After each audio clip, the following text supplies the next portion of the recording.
it's Jay with 1791 Actual. Thanks for stopping in, taking some time out of your day. Hope you find something interesting here. Today we're going to be taking a look at another SIG. Yeah, yep, I've got quite a few SIGs. Very first SIG, bought it used, and it was actually the gun that I used to qualify for my CCL here in Illinois. I had only shot it maybe 10, 12 rounds prior to picking it to use for my qualifier, and did amazingly well. Man's 226, and maybe, but it's a phenomenal pistol. But anyway, that's not what we're going to talk about today. Today we're going to talk about something that you may or may not have ever heard of. Now, I'm sure you have, if you spent any time at all on gun channels, on any social media, I'm sure you've heard about the bad press that the 320 gets, which is the striker fired. Was actually SIG's first foray into the world of striker fired. Striker fired polymer grip frame. You get grip frame in multiple different sizes. We're going to be putting up a video before long on its parent, the P250, which was it's a hammer fired, same barrels and everything as today is the P230, and that's this little guy right here. You may notice, if you're familiar at all with firearms, that it looks a lot like a Walther or a Makarov. They're very similar. They're very similar overall shape. Basically, comes apart a little bit different than either of its cousins. But this is the P230. This particular one was actually made in Germany. Let me switch over here and let's see. It's on that side right there. It's the P230 and made in West Germany. That's back when there was a West Germany and an East Germany. This one was imported by Mach 1 Firearms in Knoxville, Tennessee. And if you'll notice right there, it is in the caliber 9mm Kurz, K-U-R-Z, which is another, it's a German term for short. Ammunition, you have the 9x19, which is commonly referred to as a 9mm Luger or 9mm Parabellum. It's actually the appropriate name is 9x19. Then that 9x19 has a smaller variant, which is a 9x18. It's 9mm. It's still a 9mm slug, but the case is a little bit shorter, and that is referred to commonly as a 9mm Makarov.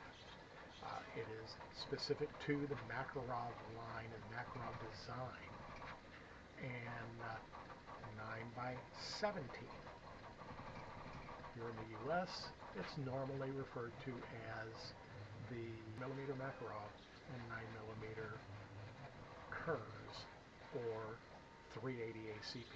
They are all three variants of the 9mm round.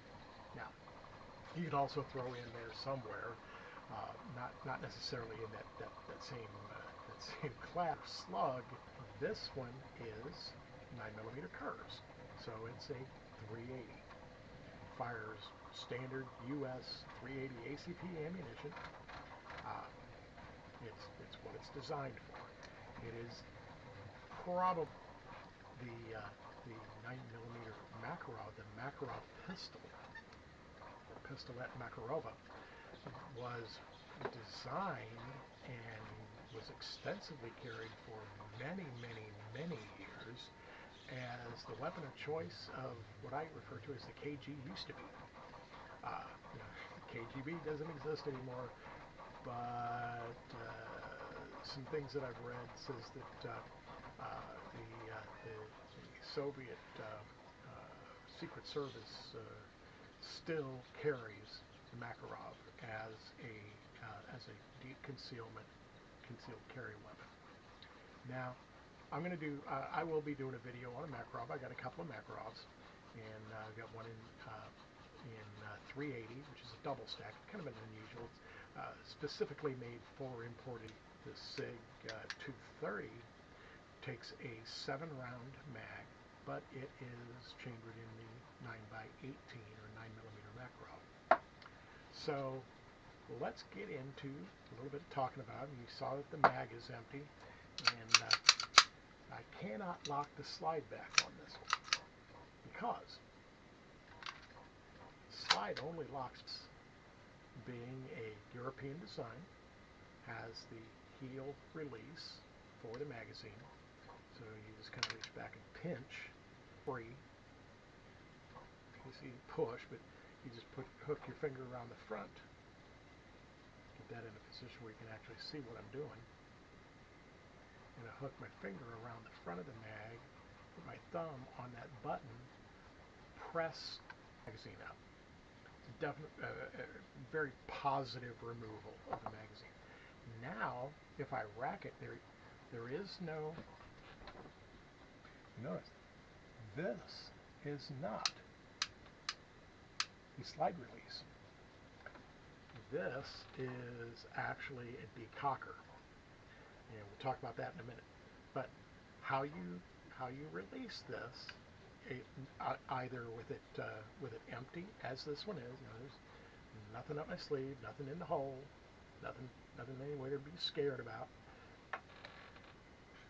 Hopefully that to close it, either empty, or if you put a loaded mag in, this action will strip the next round and drop it in. Is just slam it shut, and it has a very strong recoil return spring on it.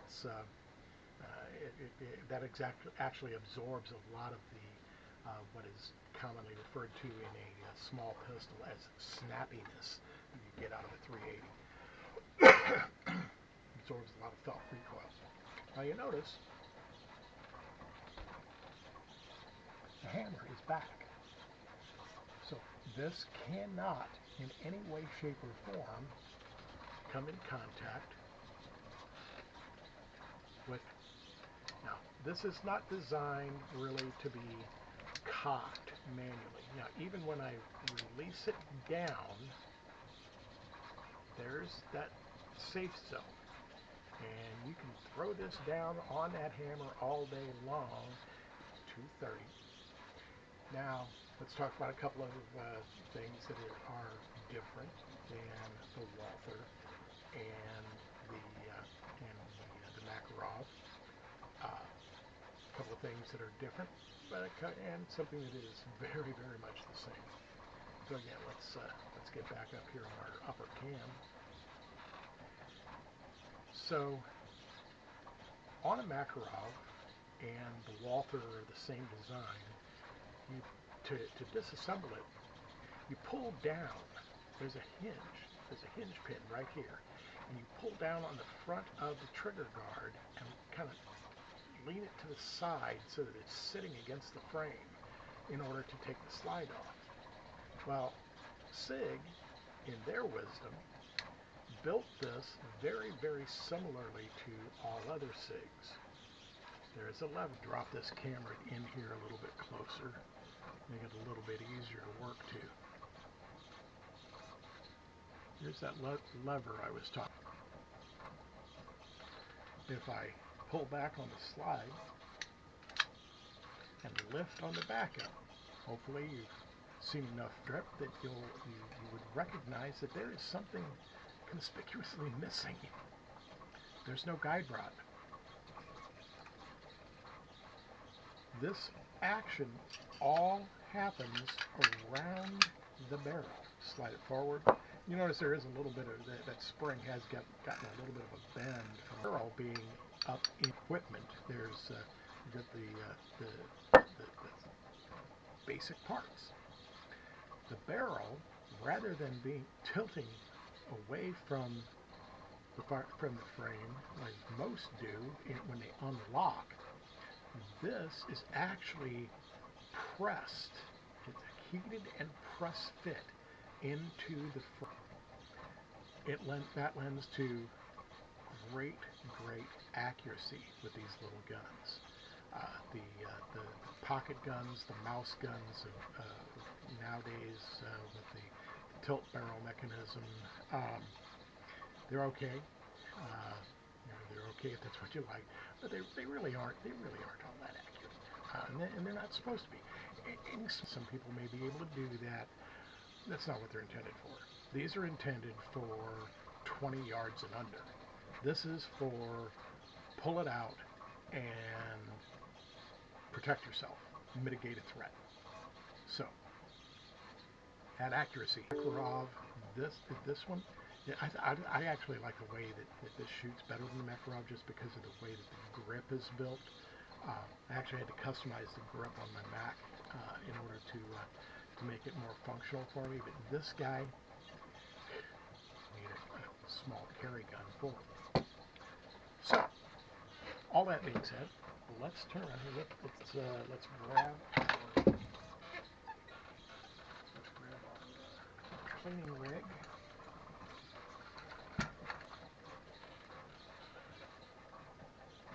And I'm going to pick up my phone that I just threw on the floor.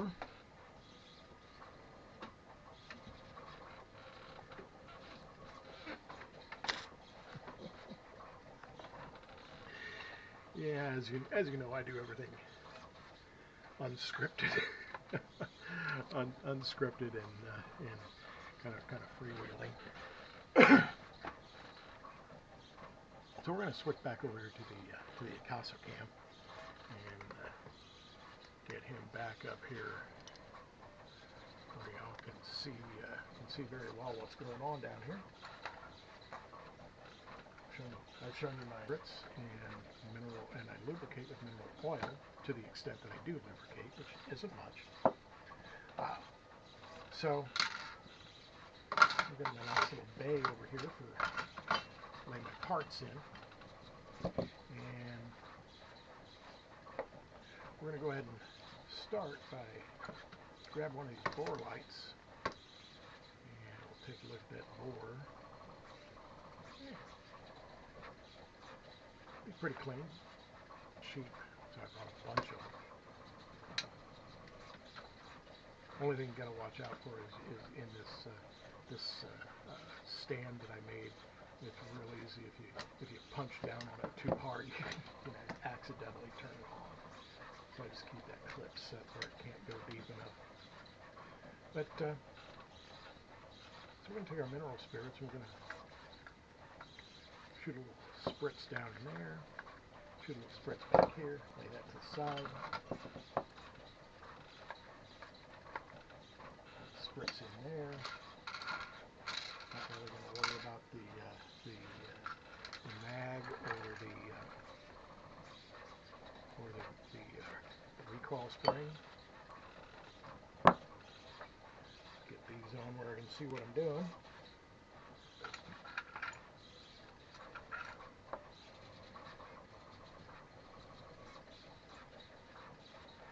Got a barrel rod together, and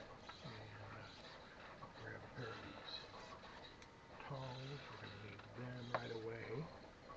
And we're going to need brushes. This is the brush I use for getting in down in here in these cracks and crevices. Right now I'm cleaning deep down in here the channels along the side of the firing pin carrier.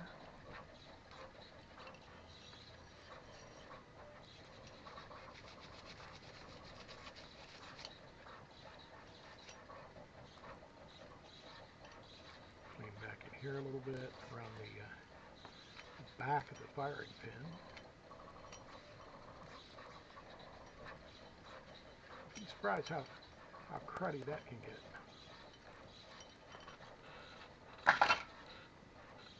And now we'll move over here to the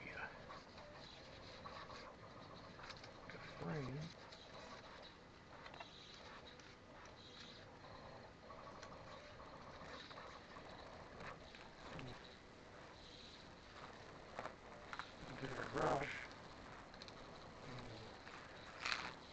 And here, this particular brush, this is very, very multifunctional nylon, stiff nylon brush. It's actually a 38, which works for laminating. Very good.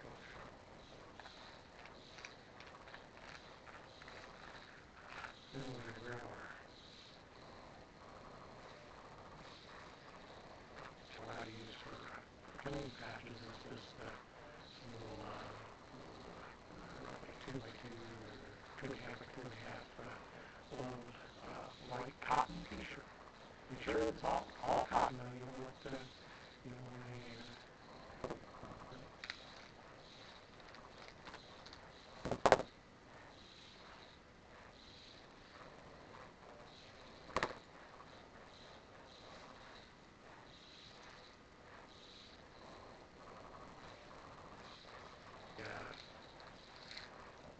M16 or M4 military cleaning rod way back.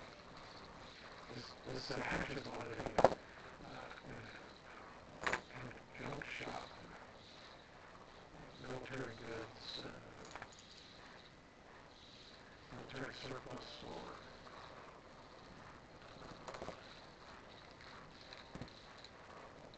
It was closed up for years.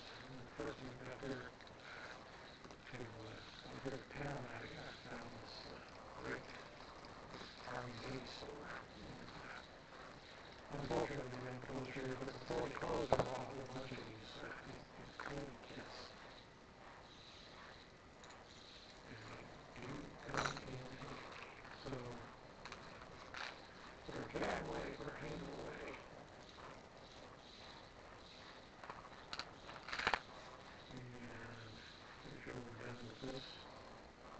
This handling rod,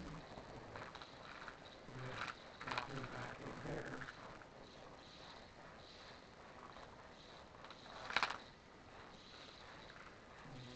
And today, okay, a lot of us use them for exactly that, but I get that because when I want to wipe down the inside of something, it's very easy to grab a patch and get down inside things. Let me do that same little wipe down up in here. And she wasn't terribly dirty.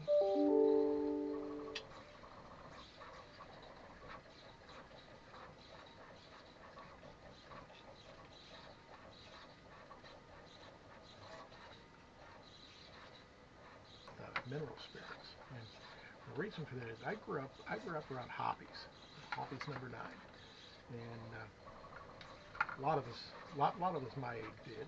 And back in the day, that's pretty much what you had. You had the CLP and all of but we all use Hoppies, and Hoppies and Rem oil. Rem oil was good too. Discovered a channel here on YouTube called Gun Blue. Yeah, I think it's Gun Blue and a number. I don't know. Just look up Gun Blue. He's an old fellow that got a great through Armor's classification for many manufacturers, and he talked about the fact that the CLP and all it is it's a cleaner and a lubricant and a protectant all in one. That's why they call it CLP. But going back to Hoppies, same thing for the Hoppies lubricating oil, mineral oil. So for the price of just a couple of bottles of Hoppies, I was able to get on Amazon. I was able to get a gallon of mineral spirits and a gallon of mineral oil.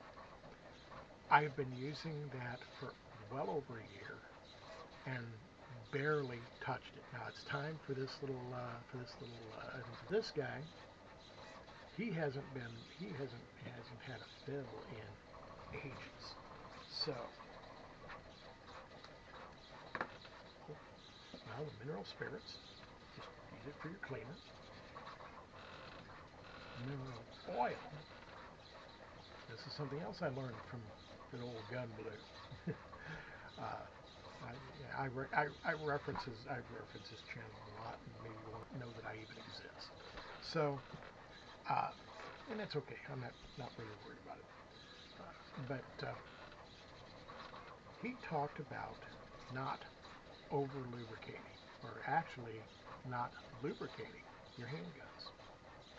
And what he recommends is, first, take a look at all of your surface, the face of the hammer. You'll notice that there is a slight touch, the amount of touch wear in here, but there is here, there is here. Now this back here, you don't have to lubricate that. That's just from years and years and years of abuse and having been dropped and everything else. But then you come over here, and you got that same exterior wear, but you notice in here and here. So this is where metal is contacting metal. All you need is a little bit of something to help it glide. So I put one small drop. Take that one small drop to smear it on the rails, on this bearing surface around here, run my finger along it, provide just the tiniest bit of lubrication there, a little bit of lubrication around the barrel, because there's also a little bit of wear. I don't know if you can see that, but inside what would be the bushing area, actually got way more there than I really need. So now I'm going to just take a pat. I can see that it's got a little bit of a shine to it, and that's all. We're going to take our slide and let's pop back down here to this lower down, let it come forward, come back around here, flip that smoother than she was, because from sitting for a long time, she was dry. Do a little function check, and we're good to go. So, that, my friends, is the SIG P230. She's cleaned. I want to do one more function check. Put that mag in, make sure it's seated. Bring it back, and box open. Pull the mag out, and she'll slam shut. And our decocker works perfect. Fun little pistol. Got some nice weight to it too. You know, a lot of people complain when it comes, if carrying a handgun somehow makes you uncomfortable physically because of the weight or the bulk or the size, or you don't want to have to dress around what you're carrying, you want what you're carrying to fit within how you dress, folks, let me make a recommendation. Don't carry. The purpose of concealed carry is not for you to be physically comfortable or fashionable, to mitigate a threat. In today's world, there are a lot of threats. Right now, depending on when you're watching this, it's probably long over with, but right now in Los Angeles. It's 2025, June, and in Los Angeles there are riots. There are riots starting in some other major cities over immigration law enforcement. I am a patriot. See that back there? Let me show you something else, in case you haven't noticed it. You see that? I am 100% patriot. If you are in this country illegally, self-deport. You and your family. I don't care if you came here and gave birth to and worked here for 30 years and collect benefits,